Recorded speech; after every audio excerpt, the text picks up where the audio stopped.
vamos direto ao ponto. Hoje a gente tem em mãos um conjunto de fontes sobre uma filosofia de vida financeira. Um compilado de princípios que não prometem enriquecimento rápido. Na verdade é o oposto disso. Exato.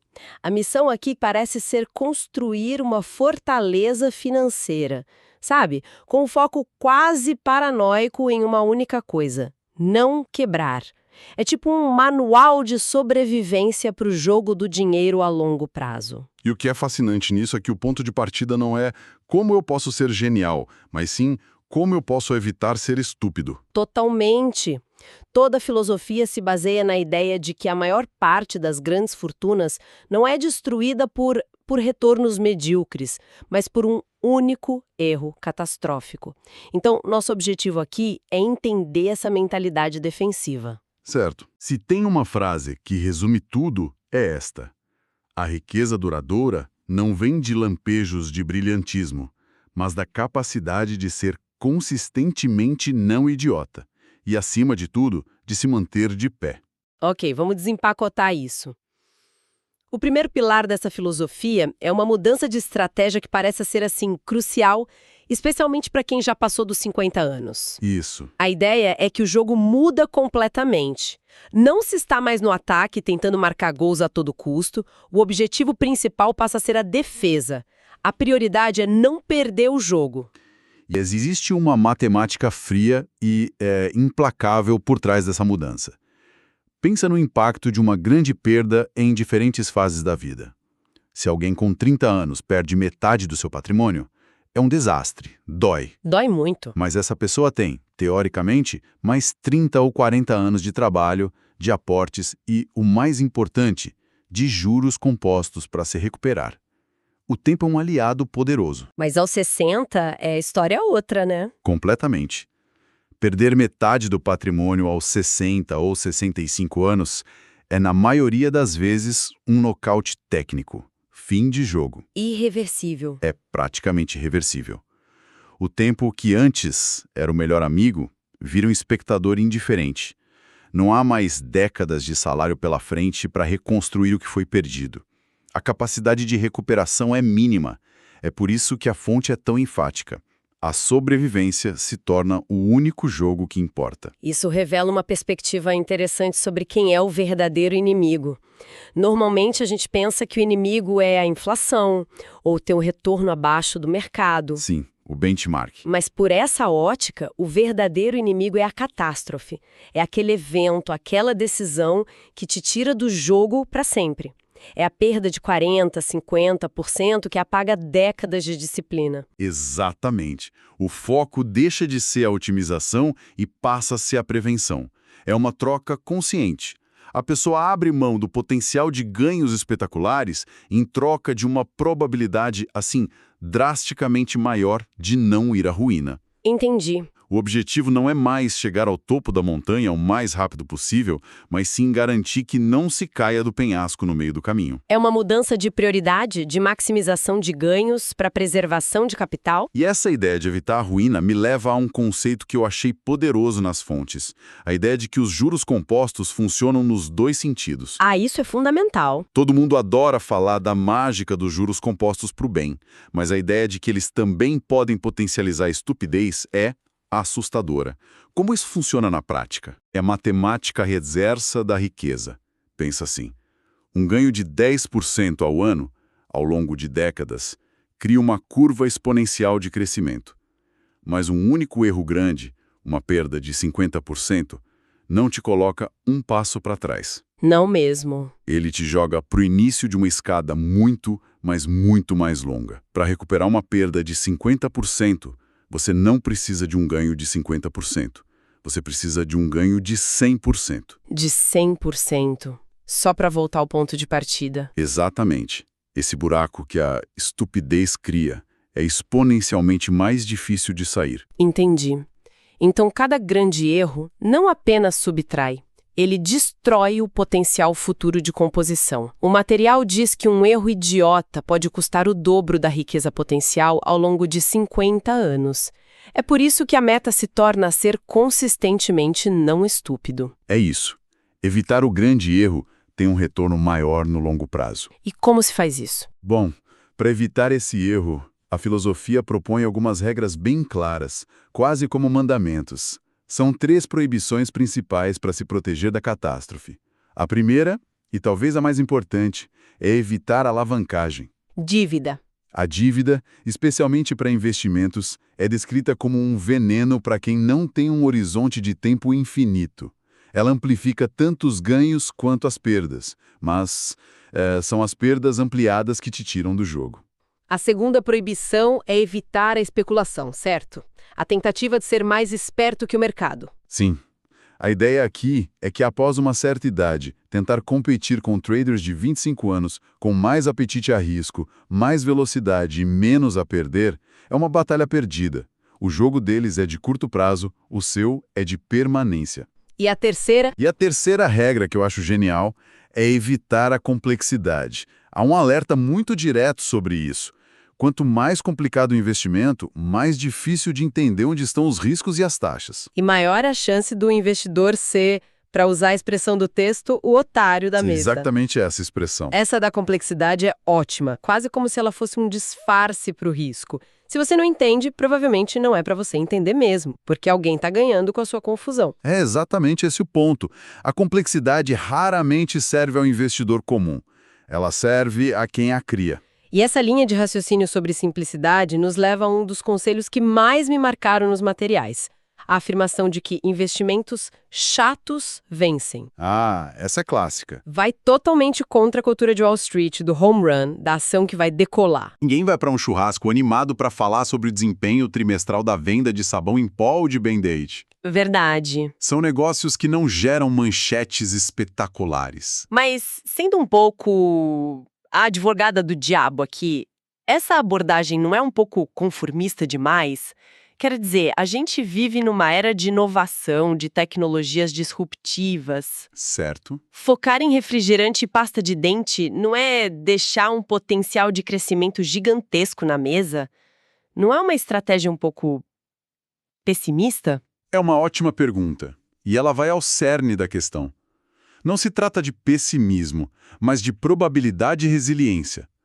A lógica por trás das empresas chatas é que elas vendem produtos e serviços de baixa elasticidade. Ou seja, coisas que as pessoas precisam comprar sempre. Exato. As pessoas compram pasta de dente, sabão, remédios e comida tanto na bonança quanto na recessão. A demanda é constante. Isso cria uma margem de segurança natural no negócio. Uma empresa de tecnologia disruptiva pode crescer 1000% ou pode ir a zero. Uma empresa que vende produtos de consumo essenciais dificilmente irá a zero. Então a aposta não é no crescimento explosivo, mas na certeza da demanda. É uma aposta na normalidade da vida cotidiana. Exato. E isso te deixa dormir à noite. Tem uma citação nas fontes que captura isso perfeitamente. Às vezes estar bem é tudo o que você precisa. Gosto disso. Não é preciso o espetáculo dos ganhos de 100% ao ano. Apenas um progresso constante, previsível e, acima de tudo, que sobrevive a crises é suficiente. É a vitória da tartaruga sobre a lebre. E para garantir essa simplicidade, tem uma regra prática que eu achei fantástica. Se você não consegue explicar o investimento para o seu cônjuge ou para um amigo, em 1 minuto você não deveria tê-lo. É um teste de clareza brutal. É mesmo. É uma ferramenta de autodisciplina poderosíssima. Ela força você a evitar caixas pretas financeiras. Manter um portfólio simples e compreensível é uma das maiores defesas contra o pânico e a tentação de fazer alguma coisa quando o mercado fica volátil. Aquele comichão, né? Sim. O setor financeiro prospera com a ação, com o giro, com a troca. A simplicidade e a inércia são um ato de rebeldia contra um sistema que te empurra para o erro. Falamos muito de estratégias, regras, o que fazer e o que não fazer. Mas os materiais deixam muito claro que talvez a parte mais difícil não seja a planilha, mas a cabeça. Sem dúvida. A batalha é interna, é psicológica. E o primeiro grande inimigo mental apontado é a inveja, descrita como o mais idiota dos pecados capitais. É uma definição forte, mas com uma lógica poderosa. O argumento é que a inveja é o único pecado que não oferece nenhuma forma de prazer, nem mesmo momentâneo. É verdade. É puro sofrimento auto-infligido. E no mundo dos investimentos, ela é um veneno. É a inveja do retorno do vizinho, do sucesso do colega com uma ação da moda que leva às piores decisões. É o medo de ficar de fora, o famoso FOMO, que te faz abandonar sua estratégia e correr atrás do que está subindo. Quem nunca sentiu aquela pontada ao ver um amigo ganhando muito com uma criptomoeda desconhecida, uma ação que você ignorou? A vontade de pular de cabeça, mesmo sem entender nada, é quase irresistível. Exatamente. E as fontes argumentam que, após os 50, a inveja se torna letal. Por quê? Pela mesma razão que já discutimos. Não há mais tempo para se recuperar de um erro grave cometido ao perseguir o sucesso alheio. Certo. Seu jogo é o seu jogo.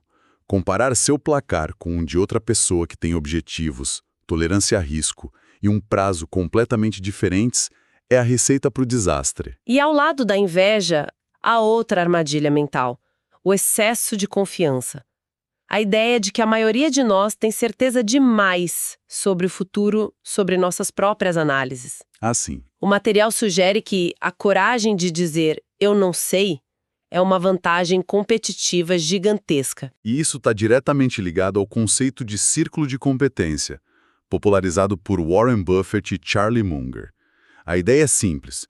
Todos nós temos áreas que entendemos profundamente e outras que não. A genialidade deles, segundo essa filosofia, não foi prever o futuro da biotecnologia ou das redes sociais. Foi saber dizer não. Foi ter a disciplina de dizer, eu não entendo isso, então fico de fora para milhares de oportunidades que passaram por eles. É difícil fazer isso, não é? A gente vive num mundo que nos pressiona a ter uma opinião sobre tudo, desde política internacional até o futuro da inteligência artificial. Admitir ignorância é visto quase como uma fraqueza. Exato. Mas no investimento é uma força. A riqueza, por essa ótica, é construída tanto pelo que você faz, quanto pelo que você decide não fazer. Saber os limites do seu conhecimento e evitar os campos minados fora do seu círculo de competência é mais importante do que tentar acertar um alvo no escuro. Faz sentido. Tem uma citação fantástica de Charlie Munger que ilustra isso. Tudo o que quero saber é onde vou morrer para nunca ir lá. É a definição perfeita de jogar na defesa.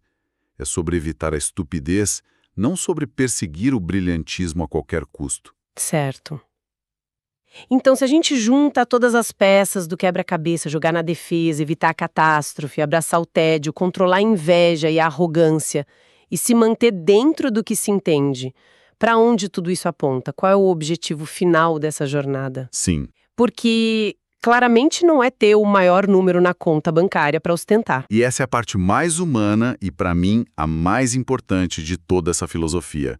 O objetivo final é descrito com duas palavras simples, mas imensamente poderosas: dignidade e independência. Isso ressoa de uma forma muito mais profunda do que apenas riqueza. O que isso significa em termos práticos, no dia a dia? Os exemplos dados são muito concretos. Significa não ter que pedir dinheiro aos filhos na velhice. Significa não ter que continuar em o trabalho que você odeia aos 70 anos por pura necessidade. Ter escolha. Ter a liberdade de escolher como viver o último terço da sua vida sem o medo constante da insegurança financeira. Significa poder ajudar a sua família, viajar ou simplesmente ter paz de espírito, sabendo que você tem uma base sólida sob os pés. Então, todo o esforço de evitar erros, de ser chata, de controlar os impulsos, não é sobre privação. É sobre comprar liberdade futura. É um objetivo muito mais inspirador. Sem dúvida. E isso redefine o que é vencer no jogo financeiro. Vencer não é ter o maior retorno em um ano. É não se autodestruir.